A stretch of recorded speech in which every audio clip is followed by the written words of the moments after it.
Assalamualaikum warahmatullahi wabarakatuh. Perkenalkan, nama saya Andi Rizky Pertama dengan NIM 2118036. Di sini saya adalah kelas PAI 6A.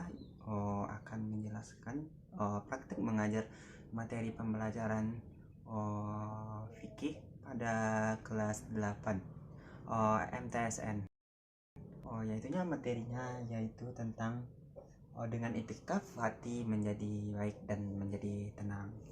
Sebelum saya memasuki materi, alangkah baiknya di subscribe channel di bawah ini dan diberi like agar bisa menyajikan video yang berguna untuk masa yang akan datang lagi. Baik, terima kasih telah menekan mencet tombol subscribe ini karena subscribe itu gratis. Terima kasih. Oke, baik, sebelum kita memasuki mata pelajaran fikih pada kelas 8, alangkah baiknya siswa-siswa membersihkan dulu laci-laci yang ada sampahnya dan di bawah yang ada di bawah mejanya juga dibersihkan supaya kondusif agar pembelajaran kita menjadi nyaman dan menjadi tenang, agar bisa dicerna langsung masuk dalam otak agar bisa diamalkan. Ya, baik, dipersilahkan. Oke, baik, sudah. Lanjut saja. Seperti pelajaran kita, marilah ketua kelas sebelum Bapak mengabsennya kita alangkah baiknya kita berdoa dulu. Ya, baik, Andi, ketua kelas silakan pimpin. Oke, baik Pak, saya akan memimpin doanya Pak. Bismillahirrahmanirrahim. Rabbi shrahli sadri wa yassirli amri wahlul 'uqdatam min lisani yafqahu qawli. Rabbi shrahli sadri wa yassirli amri wahlul 'uqdatam min lisani yafqahu qawli. Amin amin ya rabbal alamin. Sudah, baik. Selanjutnya ya, ayo kita absen dulu. Absen. Andi apakah hadir? Hadir. Oke, baik. Next, kita masuk pada pembelajaran kita pada hari ini yang dengan temanya adalah dengan itikaf hati menjadi tenang. Dan sebelum kita membahas tentang itikaf, kita akan membahas apa itu itikaf. Itikaf berasal dari bahasa Arab, artinya aqafa, yang artinya menutup, mengurung agar atau terhalangi. Konteks di dalam ini hanya mengharapkan kepada ridho kepada Allah Subhanahu wa Ta'ala. Semua hidup ini hanya kita harus berido kepada Ta'ala supaya kita mendapatkan nikmat dari karunia darinya. Dan lanjut, jenis-jenis itikaf. Jenis-jenis itikaf itu ada dua, wajib dan sunnah.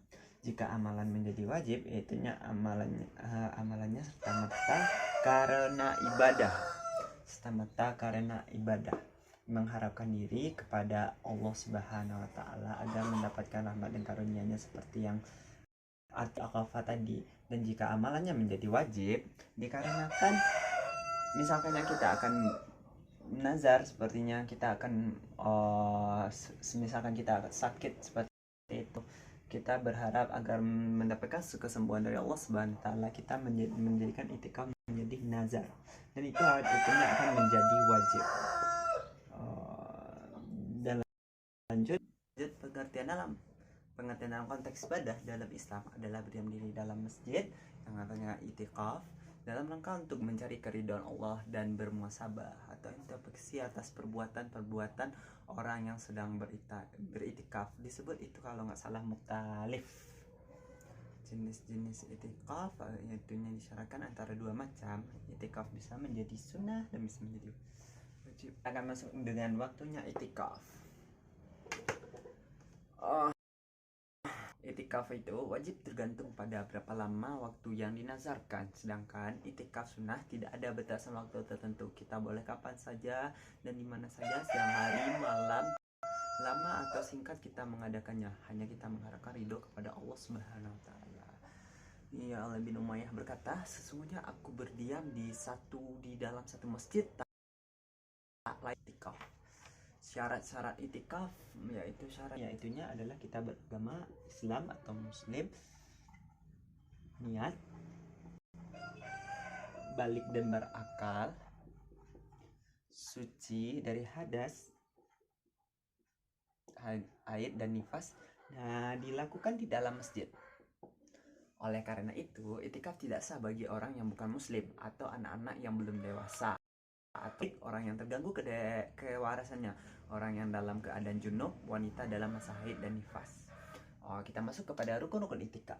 Rukun-rukun itikaf yang pasti yaitunya adalah niat, karena sesuatu yang kita kerjakan berawal dari niat yang kuat. Terus berdiam di masjid. Di sini ada dua pendapat ulama tentang masjid tempat itikaf. Sebagian ulama membolehkan itikaf di setiap masjid yang digunakan untuk sholat berjamaah 5 waktu. Hal ini dalam rangka menghindari seringnya keluar masjid dan untuk menjaga pelaksanaan sholat jemaah setiap waktunya. Ulama lain mensyaratkan agar itikaf tidak dilaksanakan di masjid yang digunakan untuk membuat sholat Jumat, sehingga orang yang beritikaf tidak perlu meninggalkan tempat itikafnya menuju masjid lain untuk sholat Jumat. Pendapat ini dikuatkan oleh para ulama Syafi'iyah bahwa yang utama yaitu itikaf di masjid jami', karena Rasulullah SAW itikaf di masjid jami' lebih utama di 3 masjid: Masjid Al-Haram, Masjid Nabawi, dan Masjid Al-Aqsa. Hal yang diperbolehkan bagi muktakif atau orang yang bertikaf istri, sebagai yang dilakukan oleh Rasulullah SAW terhadap istrinya Syafi'ah binti Hurai. Diriwayatkan hadis Bukhari dan Muslim. Menyisir atau mencukur rambut, memotong kuku, membersihkan tubuh dari kotoran dan bau badan. Keluar untuk dipenuhi seperti membuang air besar, air kecil, makan, minum jika tidak ada yang mengantarkannya, dan segala sesuatu yang tidak mungkin dilakukan di masjid, tetapi dia harus segera kembangkan keperluannya. Makan dan minum dan tidur di masjid dengan senantiasa menjaga kesucian dan kebersihan di masjid. Tamu di masjid untuk hal-hal yang di dalam agama. Hal-hal yang membatalkan itikaf yaitunya hal-hal membatalkan itikaf: meninggalkan masjid dengan sengaja yang dikecualikan dengan walaupun waktu yang sebentar, murtad atau keluar dari agama Islam, terus hilangnya akal karena gila atau mabuk, terus haid atau nifas, bersetubuh dengan istri akan tetapi memegang tanpa syahwat, tidak apa-apa, sebagaimana yang dilakukan Nabi dengan istri-istrinya.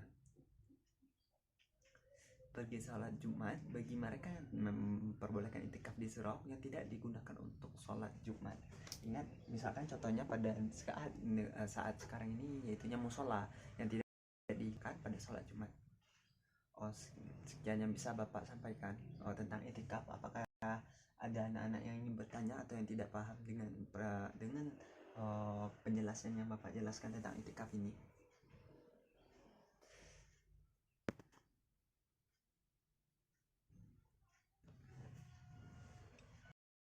Oke, silakan Andi, silakan bertanya.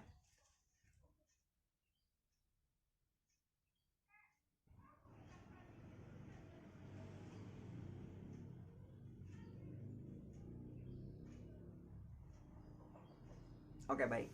Terima kasih Andi karena sudah bertanya. Oke, baik. Pertanyaan Andi, selain itikaf di masjid bisa melakukan berbagai amal. Apakah amalan yang bisa kita lakukan pada itikaf di dalam masjid? Yaitunya kita bisa berzikir di dalam masjid, berdoa yang berharap diri kepada Allah, bersalawat, terus beristighfar, sedekah, bertobat, terus menghadiri majelis ilmu, memperbanyak sholat sunnah di dalam masjid, dan berdiam diri di dalam masjid, mengakui seperti muhasabah. Sekian yang bisa Bapak sampaikan. Apakah ada Andi yang ingin bertanya? Oke, baik, terima kasih. Sekian yang bisa Bapak jelaskan tentang materi itikaf ini. Apabila ada kata-kata yang salah, Bapak mohon maaf. Bapak dengan akhiri dengan billahi taufiq wal hidayah. Wassalamualaikum warahmatullahi wabarakatuh. Oke, baik. Selesainya materi kita pada hari ini. Jangan lupa teman-teman teman-teman ini agar saya juga bisa mensubscribe channel, bisa berhubungan feedback antara balik untuk saling menguntungkan seperti itu.